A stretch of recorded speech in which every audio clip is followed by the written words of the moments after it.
మేము ఈ కోర్స్ చేయాలి ఆ కోర్స్ చేయాలి అన్న డౌట్స్ వచ్చినప్పుడు SAP అసలు ఫస్ట్ దాని ఫుల్ ఫామ్ కూడా చాలా మందికి తెలియదు, బట్ దానివల్ల చాలా బెనిఫిట్స్ ఉన్నాయి, గ్రోత్ బాగుంటుంది అని అయితే చాలా మంది వింటూ ఉంటారు.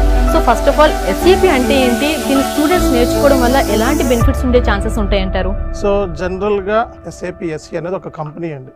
సో ఇది జనరల్ గా యూరోపియన్ సంబంధించిన కంట్రీస్ లో దీన్ని SAP అంటూ ఉంటారు. బేసిక్గా ఇది ఒక కంపెనీ.